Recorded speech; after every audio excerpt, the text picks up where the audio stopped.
You're watching HuffPost Live. I'm Ricky Camilleri. Last week, we saw House Majority Leader Eric Cantor's stunning primary loss to Tea Party challenger David Brat. Brat won with a message on amnesty, saying that a vote for Cantor would be a vote for open borders.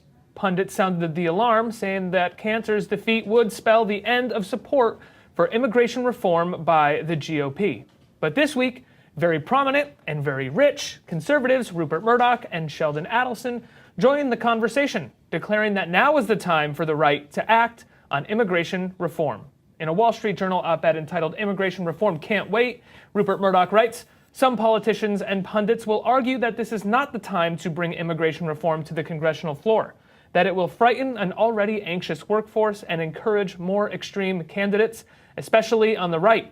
They may be right about the short-term politics, but they are dead wrong about the long-term interests of our country." Joining me now to discuss whether immigration reform stands a chance with the Republicans, we have HuffPost politics reporter Elise Foley, LIBRE Initiative Policy Director Jorge Lima, and Stephen Nuno, Assistant Professor of Politics and International Affairs at Northern Arizona University. Welcome all. Thank you so much for joining me. Hello. Hi, thanks for having us. Hey, thank you. Jorge, I'm going to start with you. Tea Party challenger David Brat accused Cantor of betraying conservative principles, especially on immigration. Eric Cantor is actually the reactionary who pulled the more moderate Boehner to the right and away from working with Obama. If he's too liberal for the right, how can immigration stand a chance at all? I think we all agree Eric Cantor is not a liberal. He's one of the most conservative members on the Hill. When we look at the primary in Virginia 7, I think it was a big shock to the system. I think everybody jumped to the conclusion that it was all about immigration reform. But now that the dust has settled, we continue to see that the immigration debate remains the same as it was before that primary, in that this is a debate about not if there will be immigration reform, but when that will happen. There continues to be support, even in Eric Cantor's district. The majority of conservative voters agree that there needs to be immigration reform. The leaders of the GOP have said that they continue to want to push this forward. The problem is that, it did play a part in the election. I mean, there's no denying that. And it is a very, very intensity issue for different members of the GOP. But we at LIBRE Initiative believe that this needs to move forward and needs to move forward sooner rather than later. We agree with some of the op-eds that came out yesterday that this is, there's no need to delay it. We need to move forward on this immigration reform, have this debate. And it has to come from both sides. It's not just the House that's failed to act. I think that we need to also look towards the White House and recognize that there's been some lack of leadership, some distrust that's been formed over time that's led us to the crisis that we have today. And we need both sides to come together. They can't just sink in their heels and decide what reform is going to look like, but they need to come together and make it happen. So I guess is the problem, everybody wants immigration reform of some kind on the right, but is the problem that there's really no unified conservative position on immigration currently? Well, we did see that the GOP leadership put out the principles. So there is some sort of consensus on what it needs to needs to be. I mean, even the polls show that conservative voters believe that those that are here currently undocumented, there should be a process of legalization so that they can stay and work. There's consensus that the children who are here through no fault of their own, otherwise known as the Dreamers, should be given the opportunity to stay and study and be part of this country, contribute to the economy. And then there's also consensus that we need to do something on the border. I mean, we know now the border has its issues. It's not completely secure, and we need to address that in some sort of fashion. So I do think there is consensus. It just goes back to this idea of this is a topic that is big intensity. I think overall, as a nation, people feel that needs to be done. When you look at particular districts, you realize that there is an issue there, a real concern amongst different members for primaries and elections. But I think that people need to get past that. I mean, we need to understand that that can't be what holds this up. Immigration needs to happen. It's good for our nation. It's good for our economy. Is there a difference between the intellectual core framework of the GOP's take on immigration, specifically when it comes to sort of supporting the American dream, pulling yourself up by your bootstraps, and the sort of economic paranoia that comes from a lot of the core base that votes for the GOP in primaries? I mean, I think you see that kind of paradox on not just the core base that works, that that votes for conservatives, but also those that are voting for liberals and independents. There's always seems to be this paradox depending on what issue you're talking about. Are you talking about trade? Are you talking about immigration? But at the end of the day, we at LIBRE believe that immigration is good for our economy. It's not that they're going to come take a slice of the pie. It's that they're actually immigrants will come and make the pie bigger in America. And those are our core principles. And that's what we believe will happen once we finally get reform happen. Elise, for the GOP, is immigration reform sort of essentially heads I win, tails you lose political issue? Well, I think it's pretty complicated for them. So after the 2012 election, obviously Mitt Romney did so poorly among Hispanic voters that a lot of people came out and said, okay, we need to do immigration reform.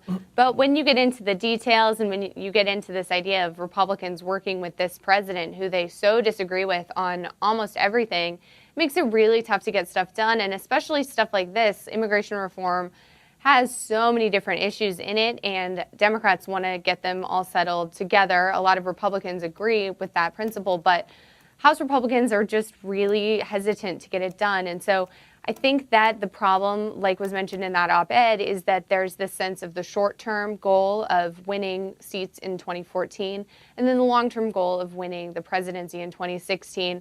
And the fact is that in a lot of these districts, it's not helpful to support immigration reform. It's something that can cost you. I don't think it's the whole reason Cantor lost, but it's certainly something he was attacked for. And so I think that they're right that, politically, maybe this isn't a good idea for them in the short term, but in the long term, it would be. And so that's something that they're really trying to grapple with. Pulling up a comment right now from our community. This is from Darnell E., who says, none of the polls suggest immigration really played a part.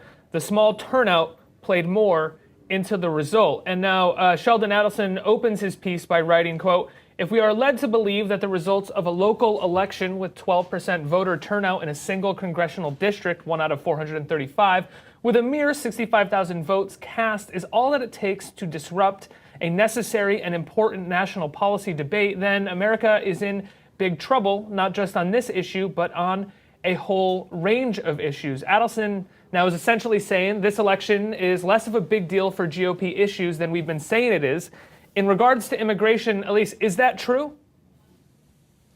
Well, I think that the thing that's important to remember is it's not like the House Republicans, were going along swimmingly supporting immigration reform, like Cantor was out rallying for it, and then all of a sudden he lost, and now people are saying it's dead.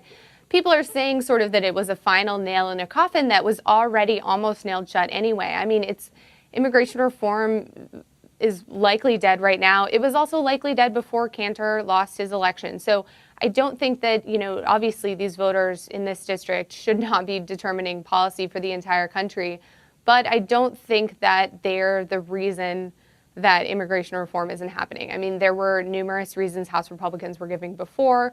This is another reason they can give, but it's not the first thing. It's just maybe one of the final things. Now, Stephen, do you buy that immigration may be a make or break issue in 2016? Well, I mean, I think this is why Rupert Murdoch and Sheldon Adelson are talking about this now, is because I don't think they're too concerned about 2014. It looks like the GOP is going to keep the House, and they may even win the Senate, and that's something that they want. So this isn't about 2014. The results of 2014 are something they want. What they want more is a Republican president in 2016. This is probably trying to lay the groundwork for folks that they're going to support. I mean, Sheldon Adelson supported Mitt Romney, who promoted the policy of self-deportation. But it's not clear. I mean, these folks aren't really that serious about treating these people, more humanely. I mean, even though that's what they're saying on their op-eds. If Rupert Murdoch cared about humanely treating these people, he wouldn't, his news company wouldn't be referring to these undocumented asylum seekers as, illegal dumping. Fox News still regularly calls these folks illegals. Sheldon Adelson is, the owner and CEO of casinos that are in direct conflict with unions and with employees that are largely Latino in Las Vegas.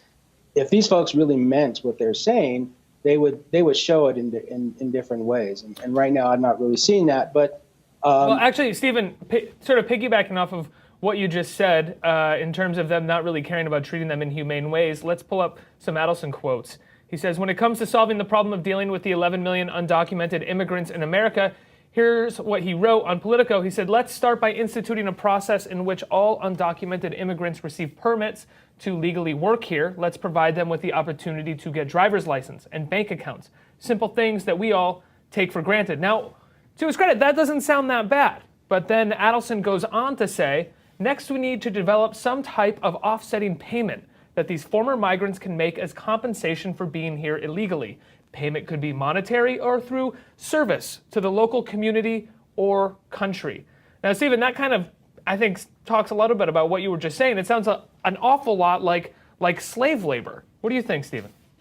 Well, I mean, they've been, corporations, love the cheap labor. I don't understand why these folks need to compensate the United States for labor they've been providing under the table and below market value. I mean, if we want any compensation, these folks, are the ones who should be seeking compensation for not getting fair market value on the labor they're providing to the country. Jorge, what did you think about Adelson's statements in terms of some sort of payment back to the community or country? So, I mean, I'm not here to defend anything that either Murdoch or Adelson said. I think it's a stretch to say that if you have an argument with unions, you are suddenly anti-immigrant or anti-immigration reform.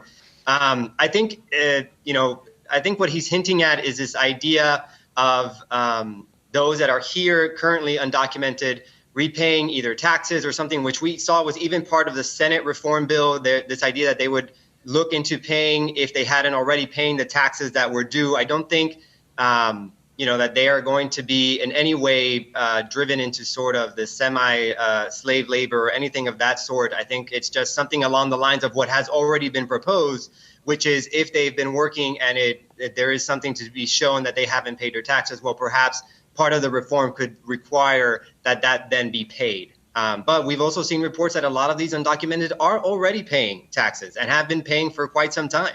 So.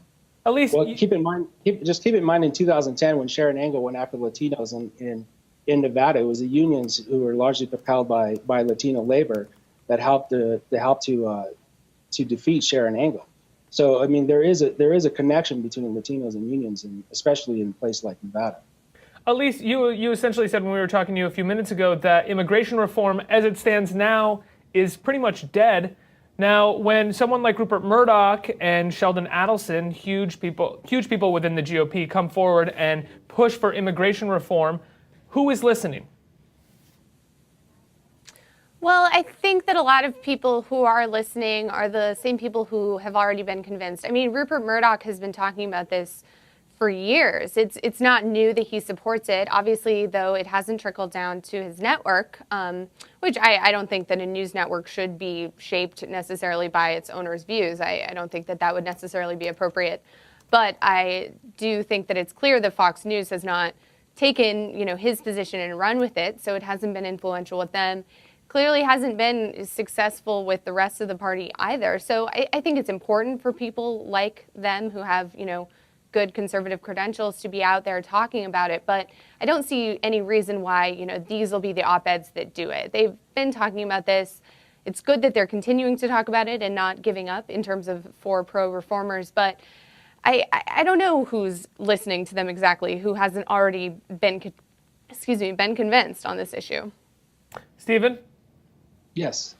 Who was listening to Rupert Murdoch and Sheldon Adelson? Who's going to take their interests, their perspective, their op-eds, and really try to make policy with it? I don't think anybody. I mean, the business community has been for some type of immigration reform for a while now. I mean, everyone that has any interest in the economy getting better wants immigration reform. The folks that don't want immigration reform are the folks on the ground who are a small minority within these districts that are voting for candidates that don't want immigration reform out of nativist sentiment, out of animosity towards Hispanics. The problem is Adelson and Murdoch's generation. I mean, these are folks who are fundamentally opposed to the government programs that they grew up with because it's serving now a different community. And until that changes, then we'll perhaps see some immigration reform. Now, Cantor was expected to replace John Boehner as House Speaker. On Thursday, we saw California Republican Kevin McCarthy replace Cantor as Majority Leader. Elise, what do we know about McCarthy and where he stands on immigration?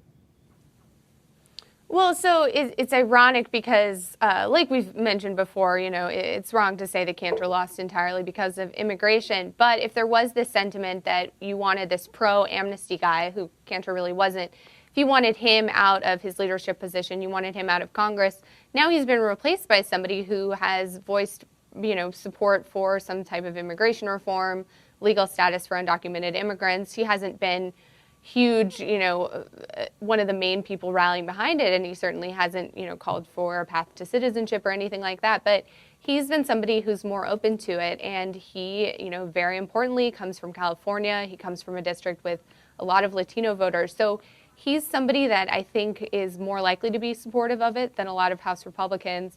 But the question is, whether he as majority leader would have the sway or the desire to go against what a lot of members want and actually push for it. So whether he's personally supportive of it might not matter as much as whether he politically can get the members behind it, whether he thinks it's a good idea, and whether Boehner thinks it's a good idea. Pulling up a comment right now from our community. This is Tyrone, who says, I don't understand how these rich guys can have so much hatred for people they will never come into contact with. You live in neighborhoods no immigrant will come within miles of. Why are you so against these people living lives? How does it affect you? Stephen, what do you think about that?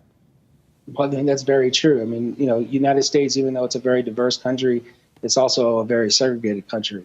And so if you are poor, if you're Hispanic, if you're African American, in all likelihood, you live next to someone who's poor, Latino, or African American. And that disconnect is a serious problem because folks who live in their gated communities don't really see the connection. They see Latinos as folks who shingle their roofs, mow their lawns, take care of their babies, but those are the only folks that they have any, perhaps any concern for.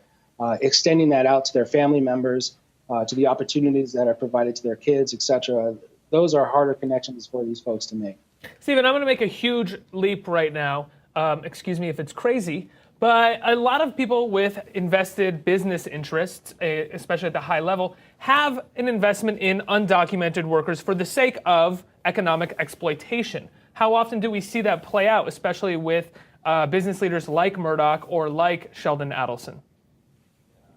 Well, I mean, the problem with undocumented labor is it's not just one individual who you depend on for the labor.